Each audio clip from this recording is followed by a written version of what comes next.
이번 시간은 적법성입니다. 23페이지죠.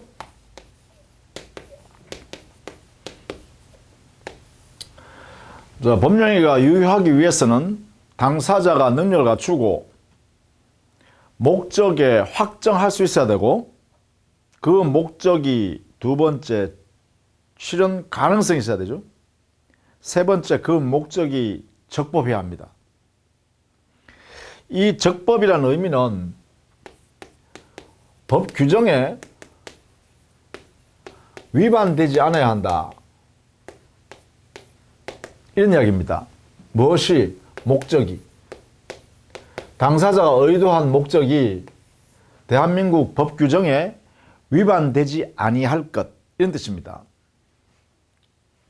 그러면 우리가 질문이 생기죠, 당연히. 이 법 규정에, 대한민국이면 모든 법 규정을 다 내가 알고 거기에 맞추어서 그러면 거래행위를 해야 되냐? 그렇지 않다는 거죠. 그래서 지금부터 그 법 규정을 좀 이해하려고 하는 거죠. 먼저 적법할 때 이 법이란 것이, 적법의 법, 이것이 바로 법 규정을 말하는 거예요. 이 법 규정은 대한민국에 있는 모든 법 규정을 분류를 하면 말입니다, 대한민국의 사회 질서를 유지하기 위해서 그 사회 질서를 그 법 규정 내용에다가 실어 놓은, 담아 놓은 법 규정도 있고, 어떤 경우에는 사회 질서와 관계되지 않는 내용으로서 법 규정을 만들어 놓은 것도 있어요. 이 법 규정의 성격을 각각 이렇게 나눈다는 거예요. 자, 이 법 규정 하나는 사회 질서와 관계되는 법 규정은 반드시 개인이 지켜야죠. 왜냐하면 그 사회 질서 내용을 가지고 있는 법 규정을 위반한 행위에 대해서도 만약에 그 효력을 인정해버리면 대한민국 법 질서가 또는 사회 질서가 흔들리게 되죠. 그러니까 이 사회 질서에 반하는 내용으로 하면 안 되죠. 즉, 강행법규를 말합니다. 즉, 사회 질서와 관계가 있는 내용으로 규정을 만들어 놓은 것, 법규정, 규정, 법규 다 좋습니다. 이 규정, 이 법규가 사회 질서와 관계되는 내용으로 규정내놓은 것은 반드시 이 내용대로 강제적으로 행위를 해야 됩니다. 이 행위에 따라 해야 됩니다. 그래서 강행규정이라 그래요. 강제적으로 행위를 위반하면 안 된다. 이 규정에 따라서 해야 한다. 그걸 강행규정이라 그래요. 왜냐하면 여기는 이 규정 안에는 사회 질서와 관계되는 내용이 들어있기 때문에, 사회 질서 내용이 그 안에 들어있기 때문에 이것을 위반하면 안 된다는 것입니다. 그것을 강행규정이라고 그래요. 그에 반해서 사회질서 내용이 들어있지 않는 것을 뭐냐? 이거는 임의규정이라고 그래요. 임의법규에도 좋습니다. 같은 말이니까. 임의규정이라고 했던. 자, 이때 임의규정이란 것은 사회질서에 관계되지 않는 내용으로 이루어진 규정으로서 이것은 당사자가 이 규정과 다른 내용으로 해도 무방하다, 이 규정에 따라서 하든 이 규정에 다른 내용으로 하든 임의적이다 라는 뜻입니다. 그래서 규정을 크게 나누면 강행법규, 강행규정, 임의법규, 임의규정, 이렇게 나눌 수 있고, 그것은 사회질서의 내용을 가지고 있느냐 없느냐, 사회질서에 관계되는 내용이 들어있으면 강행규정, 관계가 없으면 임의규정이라 한다. 그렇다면 당연히요, 이 강행규정을 위반하는 약정을 했다면, 반하는 약정, 개인이 이런 약정을 했다면 이 약정은 효력을 주면 안 되겠죠. 원칙적으로 무효다, 이렇게 해야겠죠. 왜냐하면 이것을 인정해줘 버리면, 유효라고 인정해줘 버리면 사회 질서를 깨치는 행위가 사회에서 행용하게 되잖아요. 이건 대한민국의 사회 질서가 흔들릴 거 아닙니까? 그래서 그렇다. 그러나 임의법규를, 이것을 위반하는 약정을 하는 것은, 이것은 당사자에게 맡겨놓은 내용이니까 이것은 당연히 유효가 되겠죠. 이 약정이 우선한다, 이 말이죠. 임의법규의 영역에서는 그죠. 당사자가 약정하는 게 우선한다. 그럼 임의법규는 어떤 역할을 하냐? 당사자가 약정을 해야 되는데, 그런 부분에 대해서 약정 안 했어요. 약정 안 했는데 그 내용에 나중에 당사자끼리 분쟁이 생겼다라고 할 때, 이때 판단할 수 있는 근거가 있어야 될 거 아닙니까? 그래서 우리 법에다가 임의 규정을 둔 거죠. 이 임의 규정에 의해서 당사자 분쟁에 대해서 판단할 수 있는 기준 또는 보충하는 내용 이런 것을 여기에다 둔 것이죠. 그런 의미에서요. 강행법규 위반하지 말아라 이런 내용을 있겠네요. 여기에 적법성 갖출 것 이 말은 목적이 강행법규에 위반되지 아니할 것 이런 뜻이네, 그죠? 이 적법성은 강행규정에 위반되지 아니한 목적일 것 이런 뜻으로 이해하시면 되겠죠. 크게 보면 그죠? 강행법규를 위반하면 무효가 되고 강행법규를 위반하지 않으면 유효인 행위다 이렇게 정리하면 됩니다. 그러면 강행법규에 해당되는 건 어떤 예를 들 수 있냐? 기준들이 주로요 그 강행규정 강행법규 안에 있는 내용들이 사회 질서 즉 사회를 유지하기 위해서 필요한 내용의 질서들을 담고 있는 거예요. 예를 들면 신분관계를 규율하는 내용이라든지 신분관계, 또 경제적 약자를 보호하기 위해서 특별히 만든 규정의 내용이라든지 이런 것들은 사회를 유지하고 그 질서를 유지해 나가기 위해서 필요한 규정들이죠. 이런 것들은 강행법규라고 해석할 수 있다. 이렇게 한다는 것이죠. 자, 그런데 여기서 이제 이렇게 연구 결과로서 냈는데 이 강행 규정을 다시 학자들이 연구를 했어요. 강행 규정의 안에다 다시 들어가서 규정의 내용을 보니까 이 강행 규정 내용대로 효력을 발생시켜야 된다라는 규정이 있는 것을 우리는 효력 규정이라 그래요. 강행 규정 안에 있는 내용대로 효력을 만들어야 된다는 규정이에요. 따라서 이 효력 규정을 위반되어 다른 내용으로 효력을 만들 수 없다는 거죠. 따라서 여기에 효력 규정을 위반했다, 반하는 약정을 한다. 이것은 절대로 효력 규정이 용납을 할 수 없죠. 따라서 이 반하는 약정은 어떤 경우에도 유효가 될 수가 없다. 그렇죠? 그런데 말이지, 이 강행법규 안에 강행법규의 취지가 이 강행법규를 위반한 당사자의 행위에 대해서는 제재, 처벌하려고, 단속하려고 만든 규정도 있어요. 단속이 목적인 강행법규도 있다는 거예요. 그것을 말하거나 그러면 단속규정. 단속법규에도 좋습니다. 이 단속규정은 그 위반된 행위를 한 당사자를 단속하려고 만든 목적이란 거죠. 그렇다면 여기는 해석을 이렇게 하자는 거예요, 학자들이. 여기에 만약에 위반되는 약정을 한 경우에는 이 약정을 한 당사자는 공법적으로 제재를 가하자, 처벌하자 이 말이지. 징벌하자는 거예요, 징벌. 그래서 그 처벌의 모습이 말이죠, 징역을 보낸다든가 벌금을 과한다든가 아니면 과징금, 과태료를 부과한다든가 이렇게 해서 공법적으로 제재 가하는 거예요. 그런데 사법적으로, 민법적으로는요,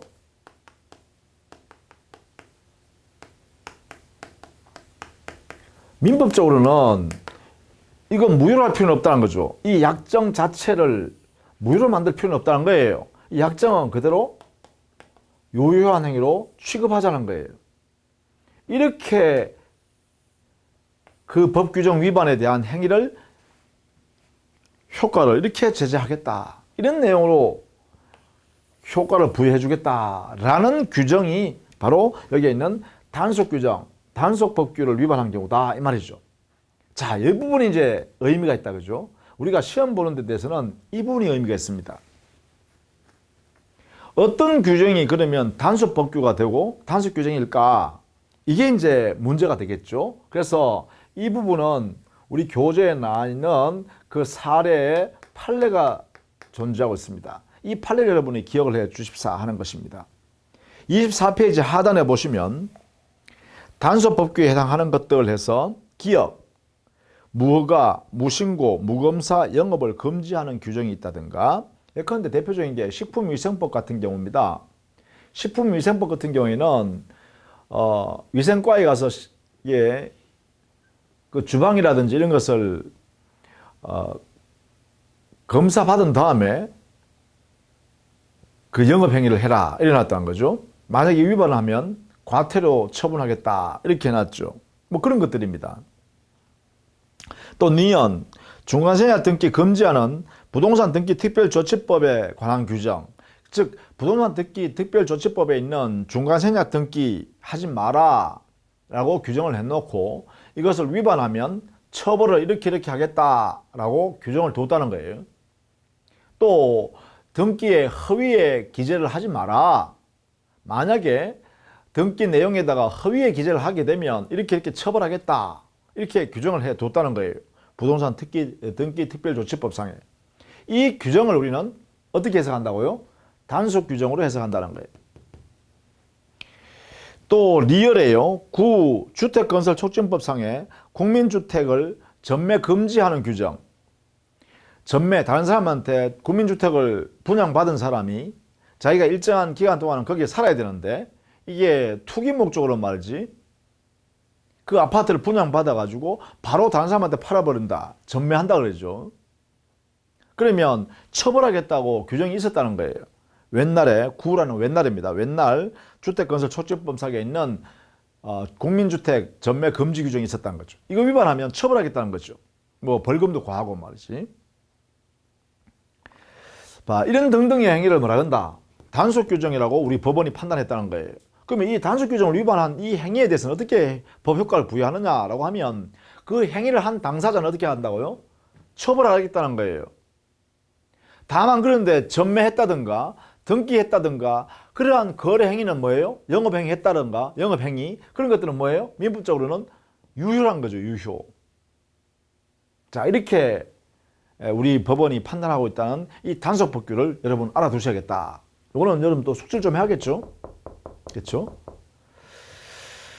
자, 이런 내용으로 적법성에 관한 내용을 공부해 둘 필요가 있고, 여기서 적법성에서 개념적으로 공부해야 될 게 하나 있습니다. 그게 뭐냐면 이 탈법행위라는 거예요. 탈법행위. 이 탈법행위란 것은 이런 의미네요. 강행법규를 직접 위반하면 위법행위라고 해서 무효가 되겠죠. 원칙적으로 그죠? 강행법규, 강행규정을 위반하면 직접 위반했을 때 이 위반이 직접 위반했다 이 약정이 그러면 이거는 무효입니다. 그죠? 원칙적으로 그죠? 그런데 이 위반이 간접적으로 위반하면 어떡할까? 강행법규를 간접적으로 위반한 행위다. 이걸 우리가 뭐라 하냐? 탈법행위라고 그래요. 여기에 탈법행위란 강행법규를 간접적으로 위반한 법률 행위를 말합니다. 이런 행위를 우리는 탈법행위라 합니다. 그러면 이 위반한 행위의 효과를 어떻게 줄 거냐라는 것입니다. 직접 위반했으면 이렇게 무효가 되는데 간접으로 이렇게 위반했을 때는 그 효과가 뭘까요? 이렇게 물어본 거예요. 그래서 우리는 탈법행위의 효과는 원칙. 역시 강행법규를 위반한 면에서는 같다. 그러니까 강행법규 위반했으니까 효력을 인정해 줄 수 없다. 이렇게 취급하는 거죠. 이게 원칙입니다. 이게 원칙입니다. 다만 그 강행법규의 탈법의 행위의 내용이요. 강행법규 내용이 이러이러한 목적을 달성하지 마라. 이런 목적을 달성하면 안 된다. 이렇게 했었는데 이 목적을 위반하면 안 된다고 했는데 이 목적을 다른 방법을 이용해서 그러니까 목적을 결국은 위반했다면 무효입니다. 그런데 이 목적 달성에 이 목적을 하지 말라는 취지가 이러한 방법을 통해서는 이런 목적 하지 마세요. 이런 방법을 통해서는 이런 목적을 달성하면 안 됩니다. 그래서 방법을 제한하려고 법 규정을 만들었다 했는데 이 방법을 위반하지 않고 다른 방법으로 이 목적을 실현해 버렸다 라고 하면 이때는 무효할 필요가 없다는 거죠. 그 대표적인 게 뭐냐면 동산의 양도담보입니다. 우리 민법에서는요, 동산에 대하여 담보권을 설정하는 방법은 원칙적으로 질권밖에 없습니다. 질권. 당의 목적 물건을 채권자인 질권자한테 넘겨줘야 돼. 동산을 건네줘야 돼요. 채무자가 그 물건을 자기가 점유하여 사용 수익하면서 야, 채권자 네가 질권 가져라 이러는 건 안 된다는 거죠. 그런데 그런 것은 금지돼 있어요. 아예. 채무자가 그냥 그 물건 동산을 지배하여 사용 수익하면서 상대방 채권자한테 질권을 인정하면서 너가 담보물권 질권을 인정해 줄게, 이런 약정은 우리 민법이 허용하지 않습니다. 그런 약정은 무효입니다. 그런데 동산의 양도담보권이라는 것은 뭐냐면 이 동산 소유자가요, 법적으로 소유권은 야, 채권자 네가 가지고 있어라. 대신에 내가 돈을 갚을 때까지는, 변제기가 도래할 때까지는 이 동산을 채무자인 내가 사용할게. 대신에 내가 만약에 채무 변제할 날짜가 되는데 변제를 못하면 그때 채권자 너는 소유권 갖고 있으니까 내가 맡겨놨으니까 그 소유권을 네가 행사해서 이 물건 네가 팔아서 네가 알아서 처리해라. 그 돈 받아가라. 이런 약속을 한다는 거예요.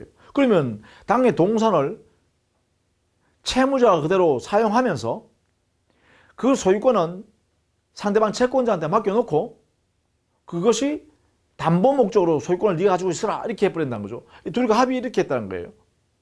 이런 것들을 인정하겠다는 거죠. 그래서 이거는 관습법상으로 우리가 법원이 인정하고 있어요. 동산의 양도담보권. 그런 경우에는 법적으로는 동산은 질권을 설정해서 담보물권을 설정해야 되는데 양도담보물권이라는 이런 형태를 만들어서 결국은 그 동산 소유자가 금전이 필요한 경우 이렇게 담보물권이라는 형태로 자기가 사용하면서 말이지 담보물권을 만들어낼 수 있다는 거죠. 그래서 그런 것을 소위 탈법행위지만 그것은 유효한 행위다 이렇게 봐주는 거죠. 어쨌든 간에 원칙적으로 알아두십시다. 탈법행위는 강행법규를 간접적으로 위반한 법률행위를 말하는데 그 탈법행위 효과는 원칙적으로 무효로 취급한다. 이게 중요합니다. 우리 교재에 보면 25페이지예요. 거기에 옛날 국유재산법에 보면 국가재산을 관리하는 공무원인 직원은 자기 명의로 그 국가재산의 소유권을 취득할 수 없도록 해놨습니다. 만약 국가가 국민에게 국가재산을 불화한다, 소유권 넘겨주겠다라고 하는 이런 일을 처리하는 사람이 누구예요? 공무원이겠죠. 그 국가재산을 관리하고 이렇게 하고 있는 공무원이 할 겁니다.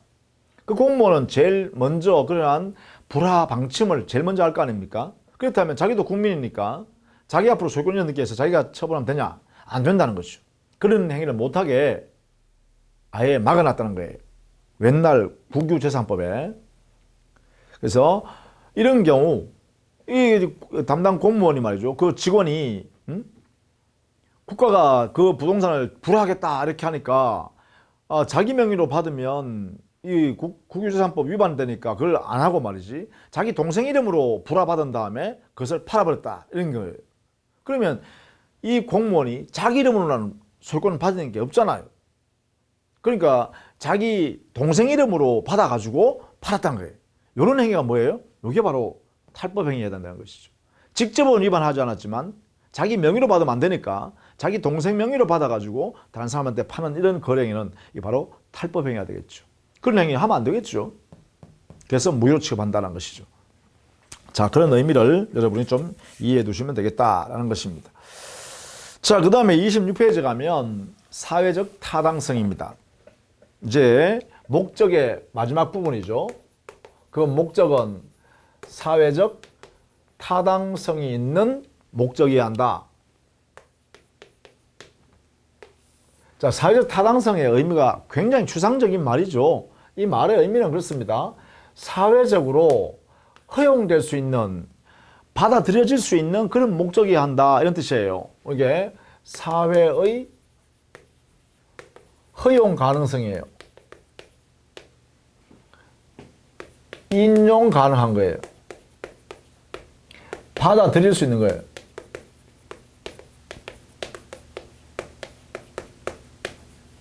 뭐 이런 뜻입니다. 사회적 타당성 의미요. 사회적으로 받아들여질 수 있는 그런 목적이어야 한다는 거예요. 의미가. 그렇다면 이걸 우리는 민법의 규정을 찾아봐야겠죠.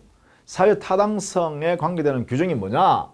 이게 바로 민법 103조. 여기에 보면 선량한 풍속, 기타 사회 질서 이렇게 돼 있어요. 선량한 풍속, 기타 사회 질서에 위반되는 내용으로 법령을 하면 그 법령은 무효다 이래놨거든요. 그럼 여기에 선량한 풍속, 기타 사회 질서 했는데 이 사회 질서를 유지하기 위해서 만드는 거 아닙니까? 결국은 사회적으로 허용될 수 있다는 것은 사회 질서에서 받아들일 수 있어야 되죠. 사회 질서에서 허용될 수 있는 것이어야 되겠죠. 그래서 사회적 타당성이라는 것은 곧 사회 질서를 의미한다. 이렇게 보시면 되죠. 근데 이 103조에 보면 법 조문을 해석하다 보니까 선량한 풍속, 기타 사회 질서 이렇게 돼 있잖아요. 그러면 이 선량한 풍속이란 이거하고 사회 질서하고 관계가 어떻게 될까? 요건 또 문제되죠. 자, 선량한 풍속이라는 것은 그렇죠. 옛날부터 우리 대한민국 국민들이 우리 민족이죠. 민족이 이렇게 다 받아들이고 사회에서 허용될 수 있는 습속이 있다는 거예요. 옛날부터 내려오는 풍습이 있다는 거예요. 풍습. 그것이 사회에서 다 받아들여지는 거예요. 선량하다 이 말은 이 사회에 해를 끼치지 않고 사회 구성원들끼리 다 같이 동참하면서 그렇게 해왔더란 거예요. 그리고 타인에게 나쁜 짓이 아니더란 거예요. 그런 것들이 풍습으로 계속 내려왔다는 거예요. 그런 것을 선량한 풍속이라고 하죠. 풍속. 그럼 예컨대 이런 거죠. 조상을 숭배하는 사상. 그런 풍습. 뭐 제사 지내죠. 또 분묘 설치하면 타인의 분묘에는 손을 안 대죠. 굉장히 그런 것을 조심하죠. 뭐 이런 것들이 우리가 옛날부터 이렇게 조상을 숭배하는 그런 풍습이 존재한다는 거죠. 그걸 통해서 하나의 사회 질서화되는 게 있다는 거죠. 그러면 이 사회 질서는 상위 개념이고 그 안에 선량한 풍속도 하나 더하겠죠. 그래서 이거는 하위 개념이다. 이렇게 표현할 수 있겠죠. 그래서 이게 사회 질서가 가장 큰 넓은 개념입니다. 그래서 우리는 보통 사회적 타당성 이 말은 사회 질서를 의미한다. 이렇게 해석한다는 거죠. 그러면 103조에 있는 사회 질서라는 이 상위 개념은 굉장히 추상적인 개념이죠. 그리고 일반적인 그러한 성격을 가지고 있어요. 일반적.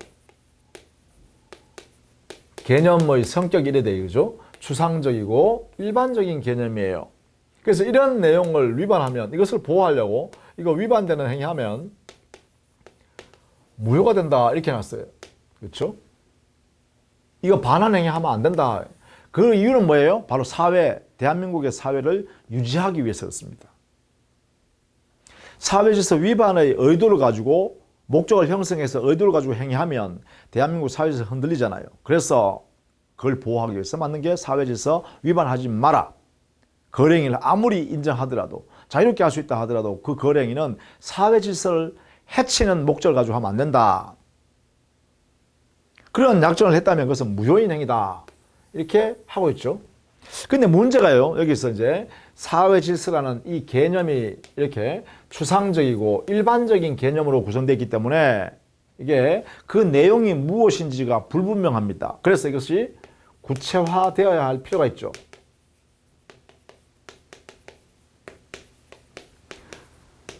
이것 때문에 그렇습니다. 추상적이고 일반적인 내용으로 그 내용이 아주 많이 들어가 있으니까 이걸 구체화할 필요가 있어요. 그래야 우리가 행위를 판단한다든가 또 행위를 결정할 때 이런 것을 참작할 수 있잖아요. 자, 그러면 구체화의 필요성 때문에 이게 구체화해야 되는데 이 구체화를 실현하는 것이 바로 판례죠, 판례. 법원이죠, 법원. 법원에서 사회 질서의 내용이 기준들이 이런 것들이 있다라는 걸 보여줘야 돼요. 사회 질서라는 이 질서 내용이 어떤 게 있는지를 알아야겠죠. 그 구체화되는 게 바로 우리 판례에서 구체화해 놨습니다. 그것이 어떤 거냐 하면 첫 번째, 정의관의 반하면 안 된다. 정의관이라는 기준이 있다는 거죠. 정의관에 반하지 마라. 이렇게. 정의관은 주로 뭐냐, 우리가 잘 모르면 범죄와 관계되는 것들이에요. 범죄와 관련된 행위 하지 마라 이거죠. 범죄와 관련된 행위하면 안 된다. 그런 약정하면 안 된다는 거죠. 예컨대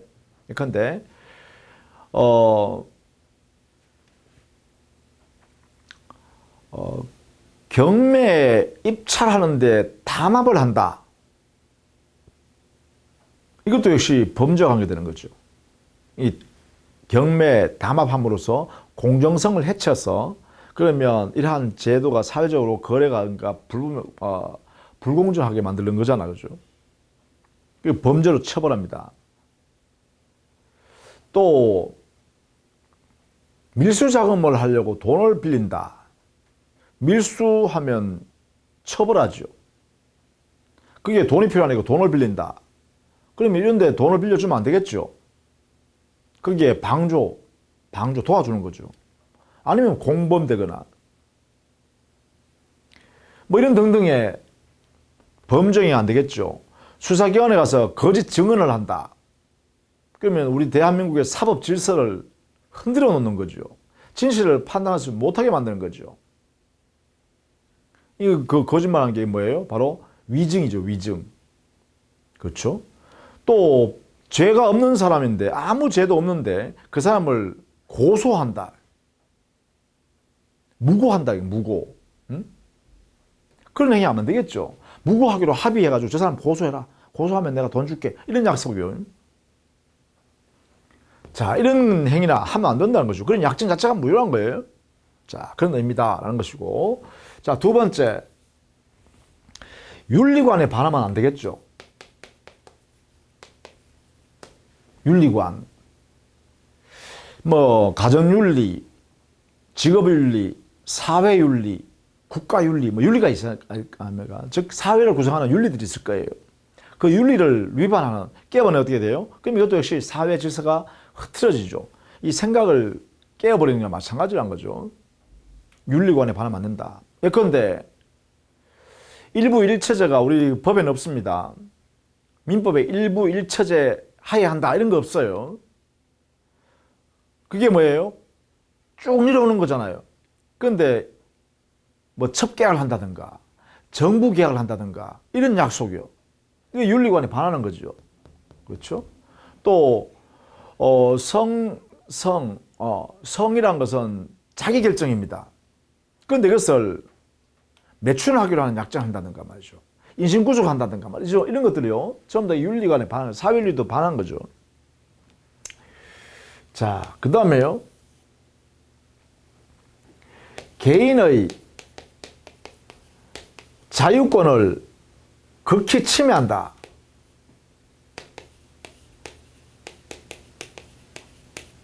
그 내용이요. 개인의 자유를 보호하는 것도 하나의 사회 질서입니다. 대한민국의 질서란 거죠. 왜? 대한민국은 자유민주 질서를 기본 원리로 하기 때문에 그렇습니다. 그러니까 자유를 침해하면 안 된다는 거죠. 그런데 침해 정도가 아주 크더라는 거예요. 극하게. 예?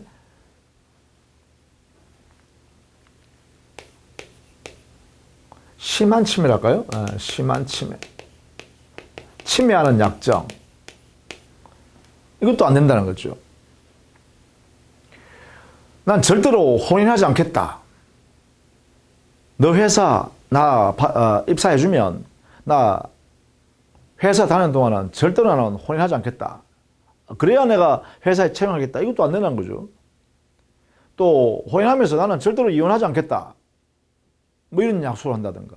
이게 전부 다 뭐예요? 자유권 침해되는 내용이 약정이죠. 내가 이 회사를 퇴직하면 평생 어떤 직업도 갖지 않겠다. 뭐 이런 것들이요. 이런 약속하기로 하는 이런 것들 전부 다 개인의 자유권 침해죠. 이것도 얘기 많을 겁니다. 그죠? 유형이 너무나 많을 거예요. 그 다음 네 번째. 생존의 기초가 되는 재산. 이것을 처분하기로 하는 약정이요. 처분행위요. 이것도 역시 무효입니다. 생존의 기초가 되기 때문에 이 재산이 없으면 당사자는 이 세상에 살 수가 없습니다. 그러니까 이 생존의 기초가 되는 재산은 처분하기로 하는 약정 자체가 효력이 없다는 거예요. 이걸 강제로 처분하게 하면 안 된다는 거죠. 이거 처분하게 해버리면 그 자체가 존재 자체가 없어지기 때문에 그렇습니다. 내 모든 재산을 나 다 기부할게. 그리고 앞으로 내가 들어오는 모든 생기는 재산은 다 내가 기부하겠습니다. 이런 것들이요. 이것도 역시 생존의 기초가 되는 재산을 처분하는 내용으로의 약정이기 때문에 효력이 없다. 이렇게 되겠죠. 다섯 번째요. 불공정한 행위요. 이 불공정한 내용도 폭리라 그러죠. 폭리. 거래관계가 사회적으로 허용되지 못하는 정도로 한 사람이 이득을 왕창 버는 거죠. 여기는 주로 우리 민법에는 104조에 규정을 두고 있습니다. 이 104조 불공정한 거래행위, 법률행위라고 되어 있는데 이것도 결국은 사회질서 103조 예시 한 예예요. 예시에 둔 규정이에요. 이 규정이에요. 예를 들어 놓은 규정으로 볼 수 있다는 거죠. 그 다음에 여섯 번째요. 사행행위죠. 사행행위. 이 사행행위란 것은 도박과 관련되는 것들을 말합니다. 이 도박도 사실은 여기 범죄에 관련되는 거죠.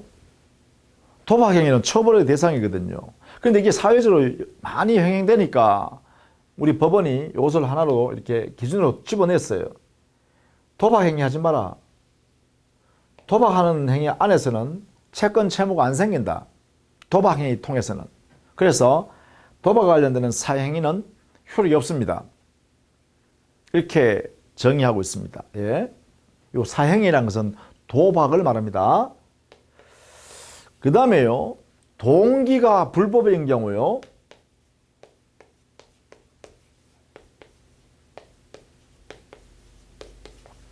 자, 이게 우리가 요 내용도 좀 알아두셔야겠는데 참고 삼아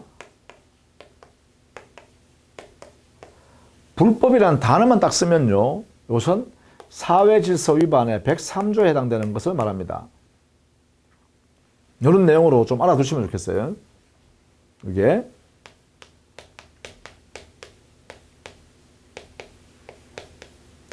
불법이라는 단어만 쓰면 민법 103조 여기에 해당된다. 이렇게요. 사회 질서에 반하는 행위를 우리는 반사회 질서 행위, 질서인 법령이다 이런 거죠.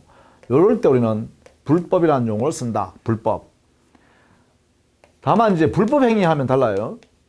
그렇죠? 불법 행위 하면 이것은 민법 750조의 요건을 갖춘 것을 말합니다. 이게 요거는 별개. 여기 불법이라는 단어 들어갔지만 이는 103조가 직접 관계되지 않습니다. 그죠? 이 750조에 보면 가해자의 고의 과실로 위법한 행위를 통해서 타인에게 손해 발생시켰을 때 이때 가해자가 불법 행위를 저질렀다 이렇게 표현해요. 이게 750조 이렇게 되어 있습니다. 요거 외에 그냥 불법이라는 단어만 쓰면 103조 사회질서 위반된 행위를 말한다. 이런 내용을 말합니다. 그래서 뭐 불법한 동기, 불법한 조건, 또 불법한 원인에 의한 급부, 불법이라는 용어 쓰죠. 이때는 전부 다 사회질서 위반에 관한 내용을 가지고 있는 그러한 것들을 우리는 불법 이렇게 표현합니다. 그럼 여기에 동기의 불법 했을 때 이 불법은 동기의 내용이 사회질서 위반되는 내용이 들어있더라. 그럴 때 우리는 동기의 불법 이렇게 표현해요. 예를 들면 여기 동기의 불법은 여러분 좀 알아두셔야겠는데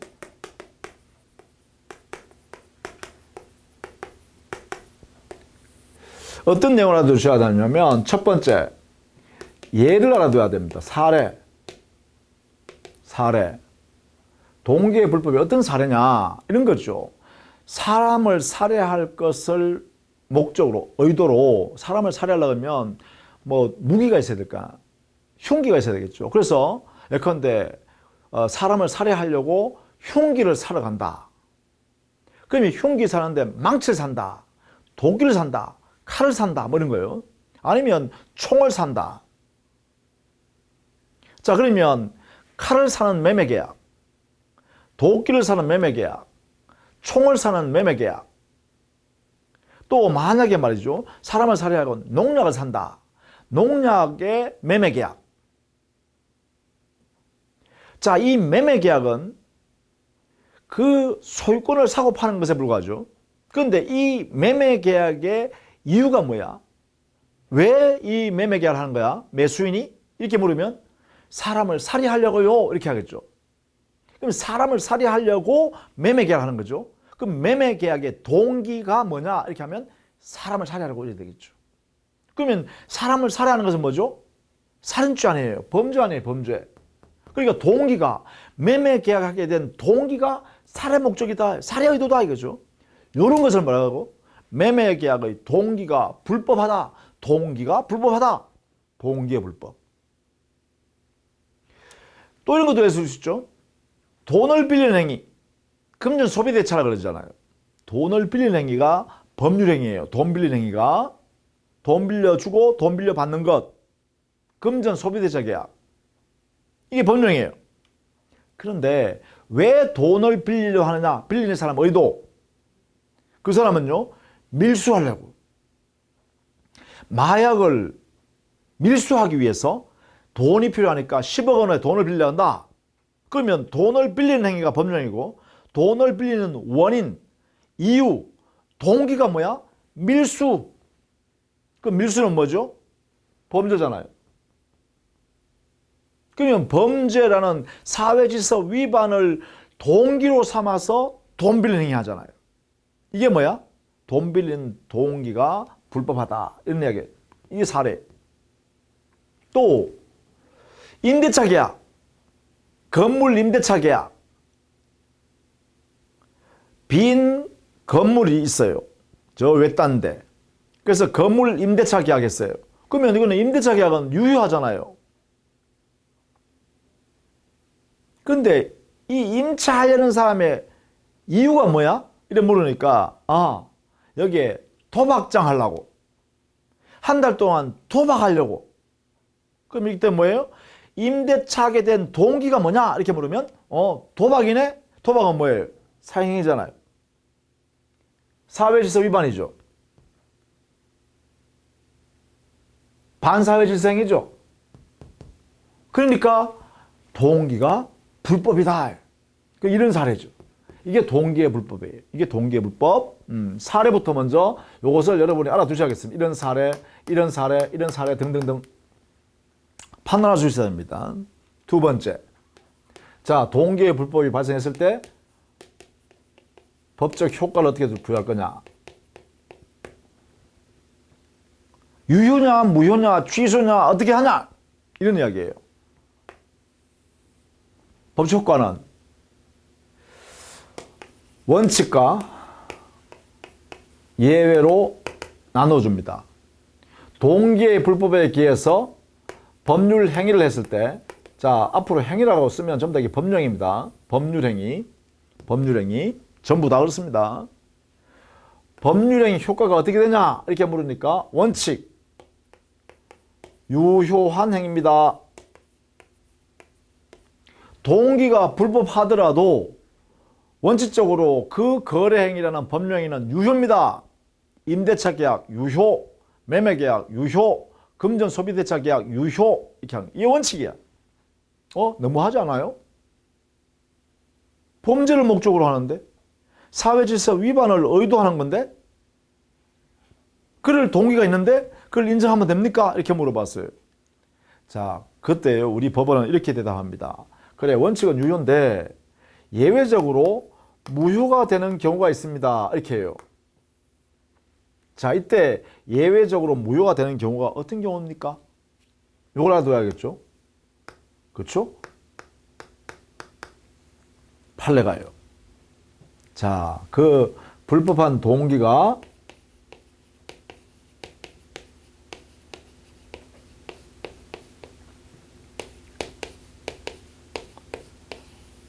표시되어 나왔을 때 이때는 무효예요. 표시되어 나왔을 때요.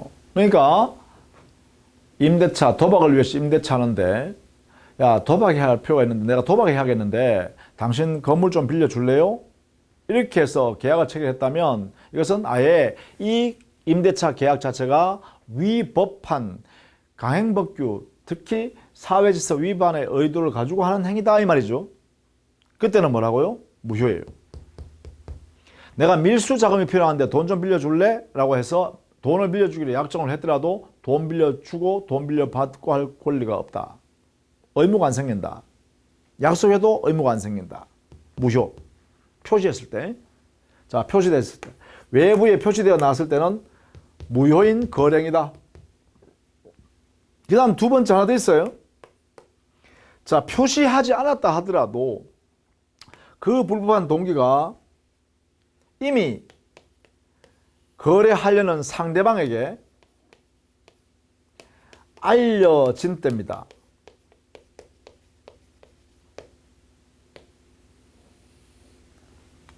이 표시가 되지 않았다 하더라도 불법한 동기가 이미 상대방에게 알려져 있는 때, 이런 때에도 표시한 것과 같다. 그래서 이럴 때는 뭐로 한다? 무효로 취급한다. 이렇게 무효가 되는 경우는 두 가지 사례입니다. 그 외에는 거래 안전을 도모하기 위해서 유효한 거래행위다. 이렇게 하고요. 이렇게. 자, 그래서 이게 불법한 동기 처리하는 방법 알아두셔야 되겠고, 우리 여러분 공부해야 될 내용이 뭐냐면 그 안에 교과서 안에 있는 거 있죠. 이 정의관에 대한 사례. 그렇죠? 각각의 사례들을 한번 읽어봐 두시면 좋겠습니다. 이렇게. 이런 사례들을 한번 읽어봐 두세요. 이런 사례들을. 그리고 예외적으로 여기에 해당되지 않는다라고 한 판례들이 있죠. 103조에 해당되지 않는다라는 판례들을, 이런 것들을 교재를 통해서 읽어보십시다. 거기 보시면 주로 이런 거죠. 뭐 세금을 탈루하려고, 세금 안 내려고 다른 거래하기로 하는 이런 약정들, 이것은 사회질서 위반은 아니라겠죠. 여기에 해당되지는 않는다겠죠. 강제 집행을 면탈할 목적으로 다른 사람하고 이렇게 거래하는 것, 이것도 여기에 해당되지는 않는다겠죠. 여기에 해당되지는 않는다 그랬어요. 그죠? 뭐 이런 것들. 자, 이런 내용들을 여러분 한번 좀 살펴봐 두시면 좋겠다라는 것입니다. 자, 이렇게 해서요. 우리 교재 27페이지부터요. 27페이지 민법 제 103조 관련의 구체적 유형화였어요. 여러 가지 내용들을 쭉 이게 정리해 드렸습니다. 이것은 특별히 설명할 게 그렇게 어렵지는 않기 때문에 설명할 게 별로 없습니다. 그 중에 29페이지에 가면 제일 위에 동그라미 6번 동기의 불법 있죠? 이 부분을 여러분 꼭 숙지해 두십니다. 동기의 불법. 이 부분은 반드시 여러분 숙지해 두시기 바랍니다. 자, 다음 시간에는요. 반사회적 법률행위의 효과는 무효죠. 이 무효에 관한 효과를 정리해 두도록 하겠습니다. 자, 수고 많으셨습니다.